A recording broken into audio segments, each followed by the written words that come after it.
Sonali border मध्ये नेपाळ आणि भारताची बॉर्डर आहे। तर या ठिकाणी महाराष्ट्रातल्या शेतकऱ्याला सर्वप्रथम आनंदाची बातमी देणार आहे। महाराष्ट्रातल्या सर्व शेतकऱ्यांसाठी आनंदाची बातमी, या वर्षी महाराष्ट्रातल्या शेतकऱ्याची मिरगी पेर होणार आहे, म्हणून ही सर्वप्रथम शेतकऱ्यासाठी आनंदाची बातमी। राज्यात सांगायचं झालं तर 7, 8, 9, 10, 11, 12 जूनच्या दरम्यान राज्यात मोसमी पाऊस येणार आहे, म्हणून हा अंदाज महाराष्ट्रातल्या सर्व शेतकऱ्यांनी लक्षात द्यायचा। आजच्या कंप्लीट आज आहे 28 मे 2026। आजपासून कंप्लीट 9 दिवस शिल्लक राहिले शेतीचे कामे करण्यासाठी।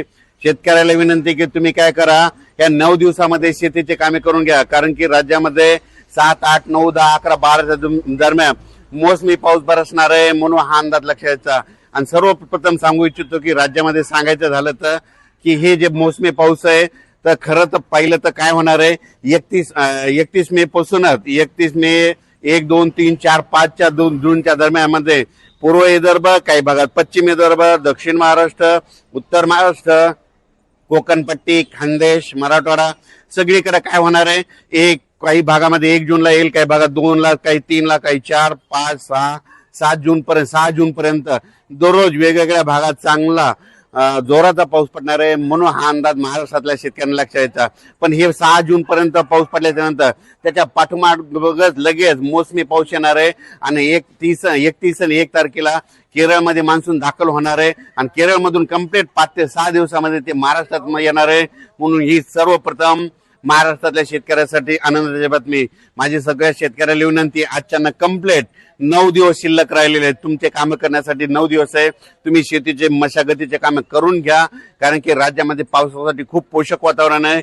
इतकं वातावरण असं कधीच पोषक नसतं, पण काय झालं, यावर्षी उन्हाची तीव्रता जास्त असल्यामुळे यावर्षी खूप पोषक वातावरण तयार झालं। आणि यावर्षी सगळ्यात महत्वाचं यावर्षी लवकर पेरणीचा योग आहे, मिरगी पेर होणार आहे। कापसाच्या देखील बऱ्याच शेतकऱ्याचा काय होणार आहे, 2-3 टप्प्यामध्ये लागवडी होणार आहेत, कारण की काय होणार आहे, काही भागामध्ये 1 जून ते 6 जूनच्या दरम्यान काही ठिकाणी खूप जोराचा पाऊस पडणार आहे, काही निरंक राहील, काही भागामध्ये जास्त पाऊस पडणार आहे, म्हणून हा अंदाज महाराष्ट्रातल्या सर्व शेतकऱ्यांनी लक्षात घ्यायचा। तेलंगणा, कर्नाटक आणि मध्य प्रदेशच्या शेतकऱ्याला सांगू इच्छितो की तुमच्या इकडे देखील काय होणार आहे की यावर्षी लवकरच पाऊस येणार आहे। खरं तर तेलंगणा आणि कर्नाटकमध्ये यावर्षी लवकर पाऊस येणार आहे, म्हणून हा अंदाज तेलंगणातल्या सर्व शेतकऱ्यांनी लक्षात घ्यायचा। कर्नाटकच्या देखील सर्व शेतकऱ्यांनी अंदाज लक्षात घ्यायचा, आंध्र प्रदेशच्या शेतकऱ्यांनी देखील अंदाज लक्षात घ्यायचा आणि आपण आपल्या पेरणीचं नियोजन लावायचं।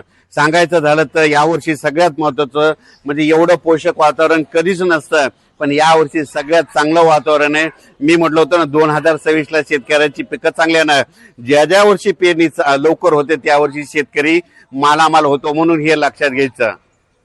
शेतकऱ्याला एक सांगू इच्छितो की यावर्षी देखील काय होणार आहे, ज्यांनी जर गडबड केली तर त्यांच्या काय होणार, 3 म्हणजे लवकर पेरणी होतील, मध्ये 7, 8, 9 ते मध्ये 15 पर्यंत काही जणांच्या पेरण्या होतील। त्याच्यानंतर काय होईल, 17, 18, 19च्या दरम्यान एक पाऊस येईल, त्याच्यामध्ये काही जाण्याच्या होतील। त्याच्यानंतर 25 ते 30 मध्ये एक पाऊस येणार, मोसमी पाऊस त्याच्यामध्ये होतील, आणि याच्यातून जर काही उरले तर मग ते 7 जुलैच्या दरम्यान जाते। पण यावर्षी मात्र पेरणीचा खूप चांगला योग आहे, म्हणून अंदाज लक्षात घ्यायचा। उत्तर महाराष्ट्रात देखील काय होणार आहे, 1, 2, 3च्या दरम्यान चांगला पूर्व मोसमी, खरं तर ते मोसमी पाऊसच असतो, म्हणून हे अंदाज लक्षात घ्यायचा। म्हणून हे लक्षात घ्यायचं, चांगला पाऊस पडणार आहे, पण परिस्थिती अशी आहे की 7 जून नंतर जे पाऊस यायला ते पाठीमागून मोसमी पाऊस आहे, म्हणून ही सर्वप्रथम शेतकऱ्यासाठी आनंदाची बातमी। उत्तर महाराष्ट्रातल्या शेतकऱ्याच्या आनंदाची बातमी, घाटमाता कोकण परिसरातल्या शेतकऱ्यासाठी आनंदाची बातमी, त्याच्यानंतर विदर्भातल्या शेतकऱ्याची खास करून आनंदाची बातमी। यावर्षी लवकर पेरणीचे योग आहे, यावर्षी 7, 8 जून 10, 11, 12 दरम्यान राज्यात चांगला मोसमी पाऊस येणार आहे, म्हणून हे अंदाज लक्षात घ्यायचा। पण हे मोसमी पाऊस येण्याच्या अगोदरच 31, 1, 2, 3, 4, 5, 6 जून पर्यंत दररोज महाराष्ट्रातल्या वेगवेगळ्या भागामध्ये विदर्भ, पूर्व विदर्भ, पश्चिम विदर्भ, दक्षिण महाराष्ट्र, उत्तर महाराष्ट्र, कोकणपट्टी, खानदेश दररोज वेगवेगळ्या भागात विखुरलेल्या स्वरूपाचा पाऊस पडणार आहे, म्हणून हा अंदाज सर्व शेतकऱ्यांनी लक्षात घ्यायचा। अचानक वातावरण बदल झाला तर लगेच एक मेसेज दिला जाईल। धन्यवाद।